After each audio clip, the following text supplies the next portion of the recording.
On nous avait dit c'est impossible un samedi, c'est impossible après des grandes manifestations. Eh bien non, la place est pleine, nous avons réussi. On m'a demandé en quelques instants d'évoquer la complaisance médiatique dont les Femen sont l'objet. Il y a des médias qui partagent les vues des Femen, qu'il y a des raisons pragmatiques au soutien de certains médias, parce que les Femen sont des bonnes clientes.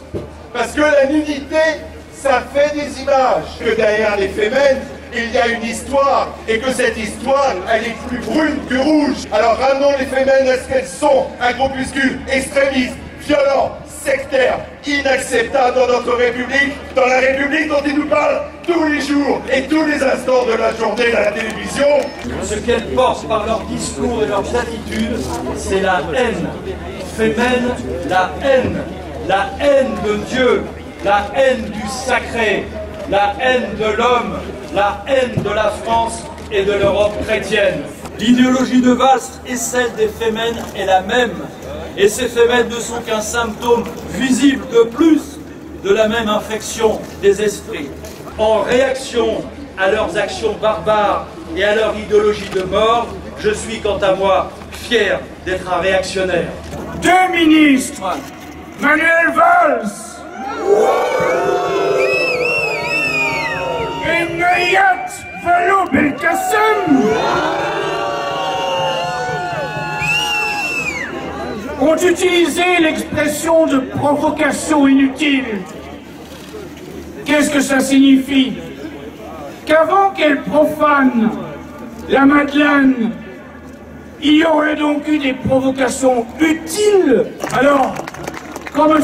Valls prétend que les Femen ont dépassé le seuil du tolérable avec une provocation inutile, n'est suivi d'aucune intervention des forces de l'ordre, eh bien on se dit, oui, que ce ministre éternellement rattaché à l'État d'Israël, il réagirait sans doute autrement si c'était une synagogue qui avait été profanée par les Femen. Je salue notamment Martine Lehideux. Heureux de te voir ici, Martine. Christian Becrout, honneur de l'armée française, jadis, ancien député à l'Assemblée nationale. Merci, Christian. Pierre Bernard, député maire de Montfermeil. Le cercle d'amitié française, juive et chrétienne, de Judith Glaser. L'idéologie dominante impose désormais une nouvelle vision du monde. Un respect humain qui conduit à rougir de la vertu, de la fidélité, de la tradition, comme on rougissait autrefois de ces écarts de conduite. Les Femen, qui se présentent comme des rebelles héroïques et touchants, selon Anne Hidalgo, ne sont en fait que les révolutionnaires en peau de lapin. Leur vindicte féminine contre les religions monothéistes semble cependant s'arrêter au seuil des mosquées, comme ce fut le cas à la Grande Mosquée de Paris le 20 avril 2013, où elles brûlèrent à l'extérieur un drapeau salafiste, ce qui est quand même notablement moins dangereux que de brûler un Coran. Ces femmes sont les bouffonnes de la cour du roi François, le faux débonnaire et le vrai queutard.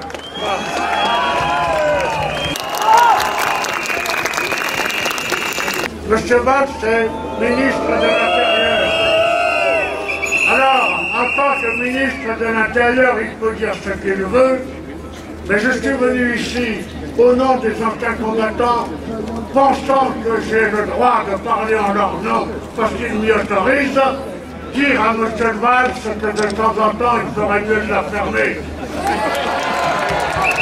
M. Valls, dernièrement, a déclaré à une télévision « La droite française a-t-elle toujours trahi la France ?»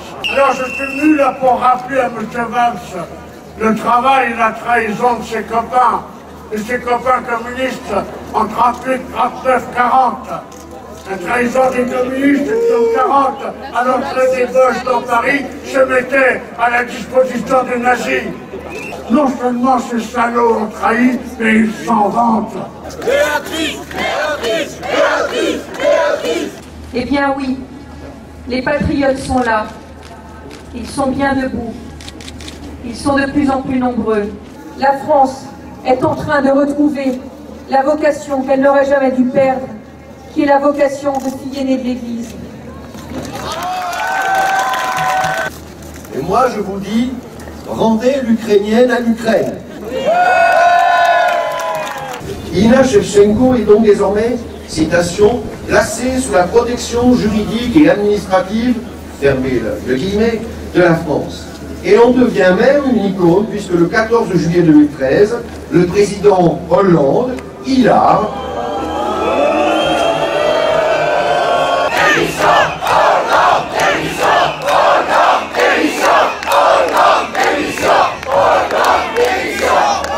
donc le 14 juillet 2013, le président Hollande, toujours hilar, dévoile, si je puis dire, depuis le palais d'Élysée, le nouveau timbre à l'effigie de Marianne, dont le visage est inspiré de celui d'Irina Shevchenko. On croit rêver. Mais voilà pourquoi, et j'y insiste, il faut rendre l'Ukrainienne à l'Ukraine. Cette haine antichrétienne, ça n'est pas un fantasme de notre part. C'est une réalité. Systématiquement, les Femen ciblent les lieux sacrés des chrétiens.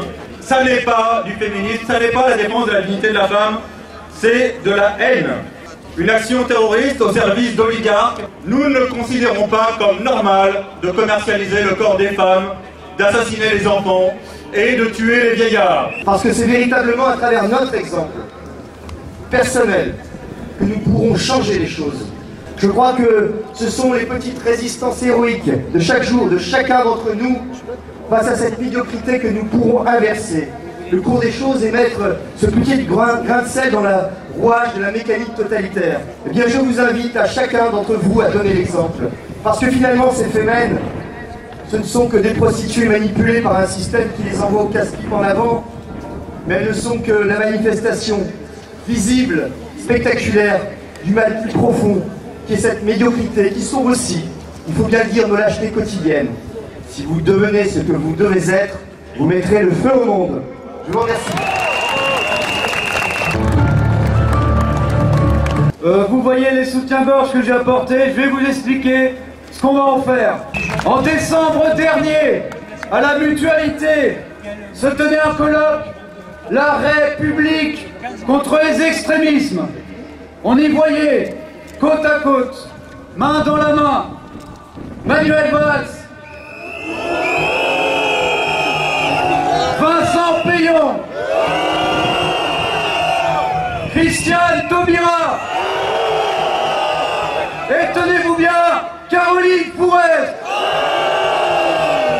On se demande qui sont les extrémistes.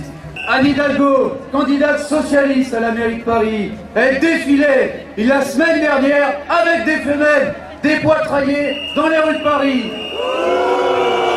Nous allons, tenez-vous bien, nous allons leur envoyer à chacun un soutien-gorge parce qu'ils vont aller se rhabiller avant les prochaines élections. Tous les gens qui sont là savent que les Femen sont le bras armé de la guerre mondiale contre le droit à la vie de l'enfant à naître. Elles ont fait de leur combat une religion.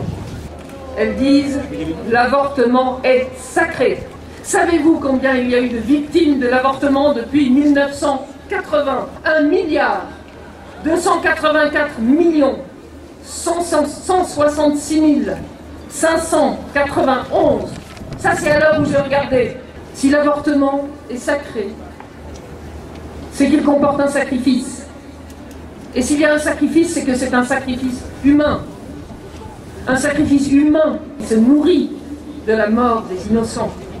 Le néant qu'elles défendent fait que les Femen sont déjà dissoutes.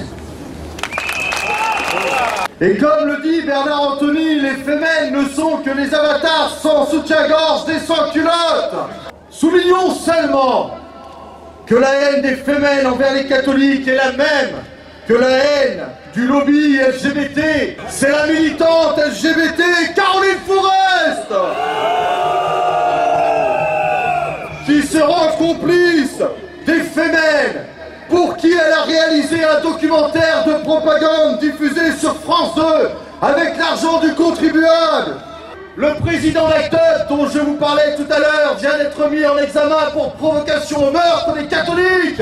Les Femen vont être jugés devant le tribunal correctionnel de Paris pour violence le 19 février prochain. Les Femen sont convoqués les unes après les autres tout au long de ce mois de mars pour être mis en examen pour injure antichrétienne.